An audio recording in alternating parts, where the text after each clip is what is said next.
આજે આપણે પ્રક્રિયા વેગ તત્વયુગ્મિતિ ગુણાંકોના અનુસંધાનમાં કેવી રીતના નક્કી કરવો એના વિશે શીખવાનું છે.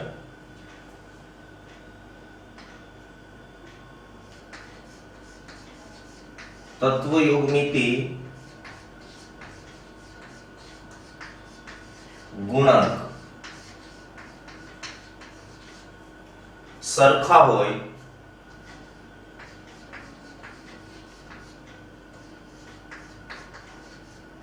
ત્યારે અને તત્વયુગ્મિતિ ગુણાંક જુદા જુદા હોય ત્યારે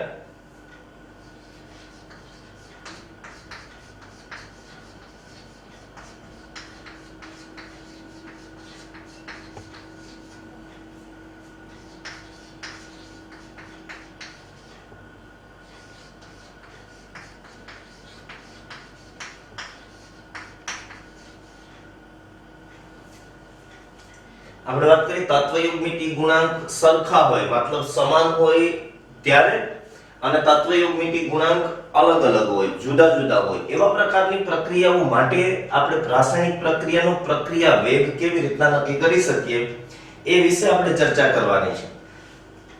એ માટે આપણે કોઈ એક કાલ્પનિક પ્રક્રિયાનો વિચાર કરીએ. ધારો કે R gives B कोई काल्पनिक रासायनिक प्रक्रिया है.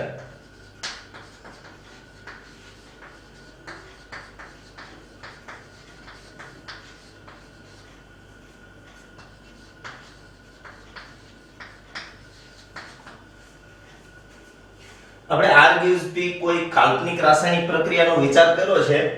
એમાં R ની આગળના ભાગમાં જે સહગુણક છે જેને આપણે તત્વયુગ્મિતિ ગુણાંક કહીએ એ 1 છે રિએક્ટન્ટ માટે પ્રક્રિયક માટે. એ જ રીતે પ્રોડક્ટ P છે એની આગળના ભાગમાં પણ 1 છે કાઈ નથી તો 1 મોલ પ્રક્રિયકનું 1 મોલ નિપજની અંદર રૂપાંતર થાય છે. તો પ્રક્રિયકનો પણ 1 મોલ છે નિપજનો પણ 1 મોલ છે. એનો અર્થ એવો થયો કે આપેલી પ્રક્રિયા છે ની અંદર તત્વયુગ્મિતિ ગુણાંકો છે સમાન છે. તો એવા પ્રકારની પ્રક્રિયા હોય અથવા તો તત્વયુગ્મિતિ ગુણાંકો જુદા જુદા હોય એવા પ્રકારની પ્રક્રિયા હોય ત્યારે રાસાયણિક પ્રક્રિયાનો પ્રક્રિયા વેગ કેવી રીતના લખી શકીએ. તો આપેલી પ્રક્રિયા કાલ્પનિક પ્રક્રિયાનો અનુસંધાનમાં પહેલા આપણે રાસાયણિક પ્રક્રિયાનો પ્રક્રિયા વેગ કેવી રીતે લખવો એ આપણે જોઈએ.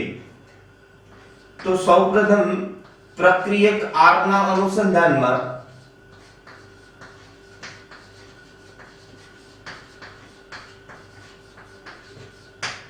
પ્રક્રિયક R ના અનુસંધાનમાં પ્રક્રિયાનો પ્રક્રિયા વેગ લખીએ.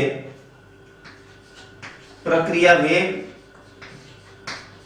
બરાબર -1/Vp Vr dr/dt.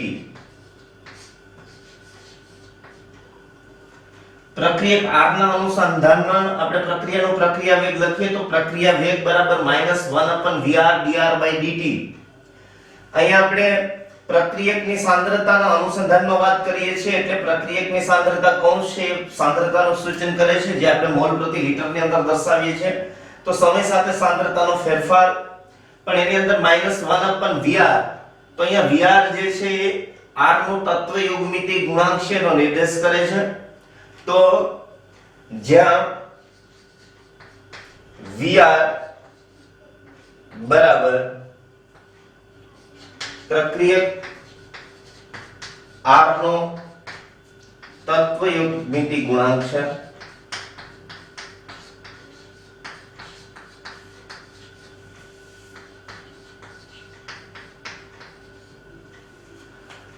Vr છે પ્રક્રિયક R નો તત્વયુગ્મિતિ ગુણાંક છે એનું સૂચન કરે છે. તો પ્રક્રિયકના અનુસંધાનમાં કોઈ પણ રાસાયણિક પ્રક્રિયા માટે આપણે પ્રક્રિયાનો પ્રક્રિયા વેગ લખતા હોઈએ ત્યારે એના તત્વયુગ્મિતિ ગુણાંક વડે એને આપણે ભાગીએ છીએ અને પ્રક્રિયક જે હોય એ અહીંયા કૌંસની અંદર સાંદ્રતાના અનુસંધાનમાં આપણે દર્શાવીએ છીએ. એ જ રીતે નિપજના અનુસંધાનમાં આપણે પ્રક્રિયાનો પ્રક્રિયા વેગ દર્શાવી શકીએ. નિપજ P ના અનુસંધાને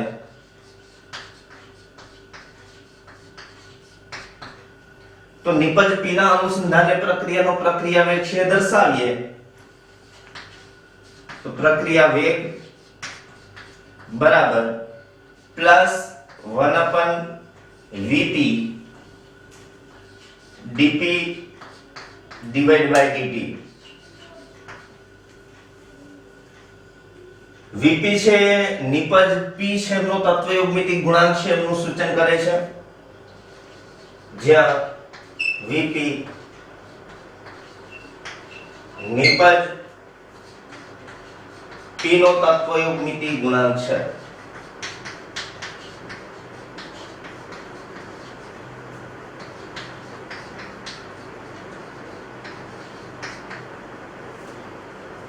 તો જ્યારે આપણને પ્રક્રિયક આપેલ હોય અને નિપજ આપેલ હોય અને એનો અનુસંધાનમાં આપણે પ્રક્રિયાનો પ્રક્રિયા વેગ દર્શાવતા હોઈએ, ત્યારે પ્રક્રિયક અને નિપજ એના જે તત્વયુગ્મિતિક ગુણાંકો છે એના વડે એને ભાગી અને પ્રક્રિયકની સાંદ્રતા સમય સાથે અને નિપજની સાંદ્રતા સમય સાથે આપણે દર્શાવીએ છીએ અને એ રીતે પ્રક્રિયાનો પ્રક્રિયા વેગ છે આપણે નક્કી કરતા હોઈએ.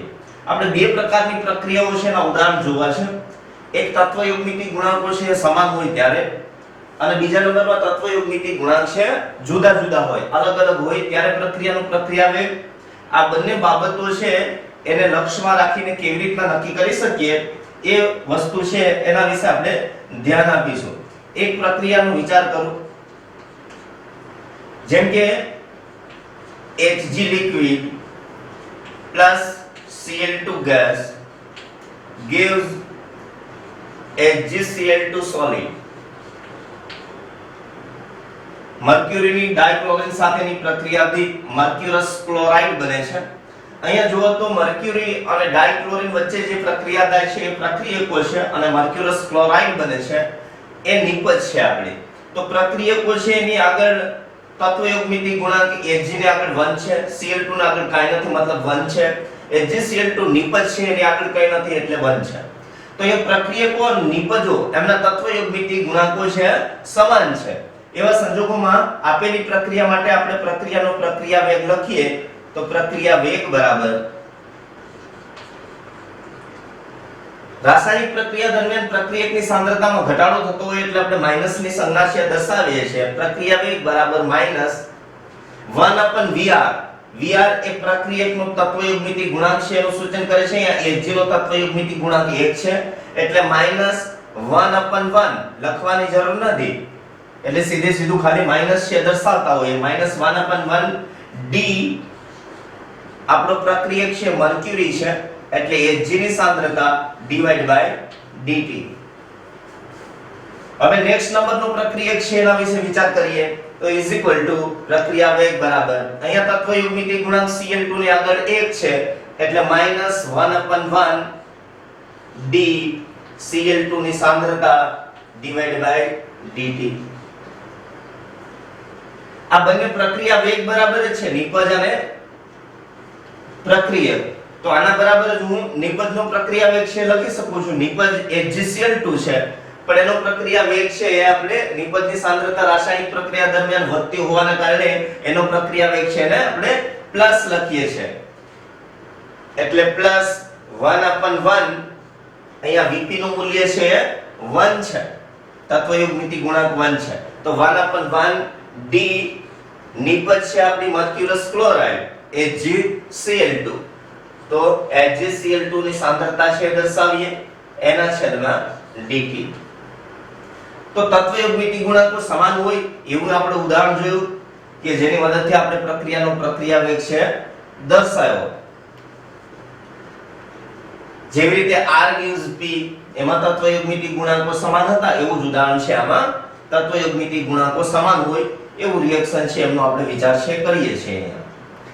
અન્ય ઉદાહરણ કે જેની અંદર તત્વયુગ્મિતિક ગુણાંકો છે જુદા જુદા હોય ત્યારે રાસાયણિક પ્રક્રિયાનો પ્રક્રિયા વેગ કેવી રીતના નક્કી કરવો, એટલે બે બાબતોની આપણે ચર્ચા કરતા હતા. એમાં સેકન્ડ નંબરની બાબત, ધારો કે એક એક્ઝામ્પલ લઈએ.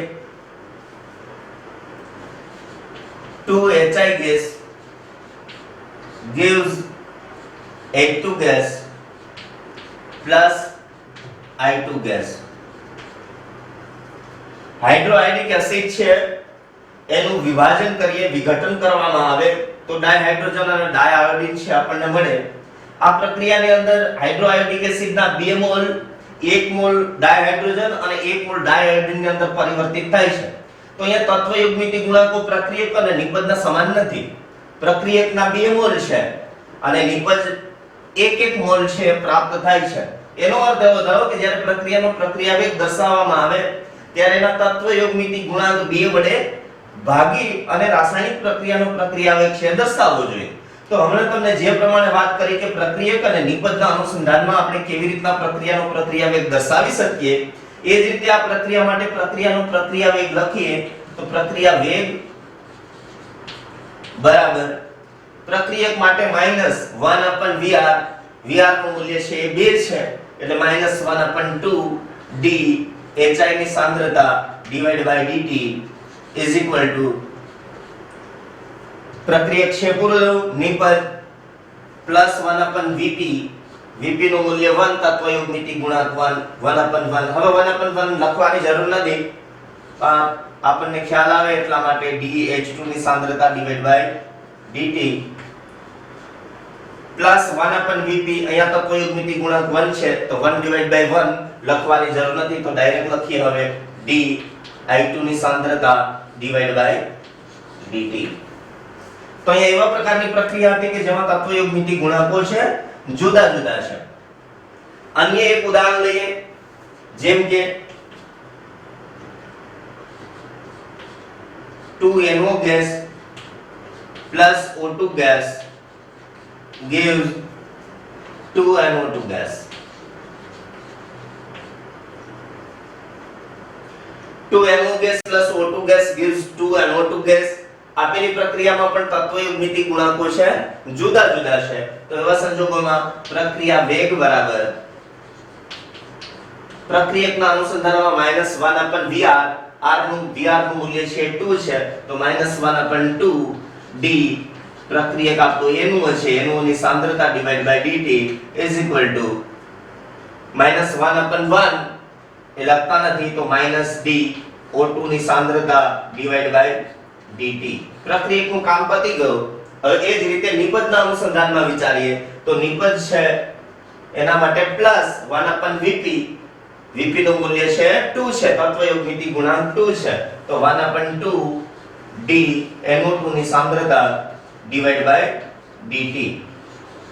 તો આપેલી પ્રક્રિયા સેકન્ડ નંબરની પ્રક્રિયા એવી હતી કે જેની અંદર પણ તત્વયુગ્મિતિ ગુણાંકો છે અલગ અલગ હતા અને આપણે રાસાયણિક પ્રક્રિયાનો પ્રક્રિયાવેગ છે લખી શકા.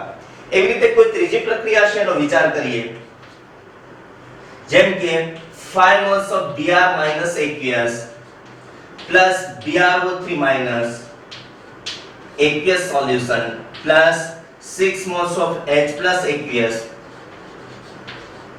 gives 3 moles of Br2 aqueous plus 3 moles of H2O liquid. આપેલી પ્રક્રિયામાં પણ તત્વયુગ્મિતિ ગુણાંકો છે જુદા જુદા છે. 5Br minus aqueous plus BrO3 minus aqueous plus 6H plus aqueous gives 3Br2 aqueous plus 3H2O liquid.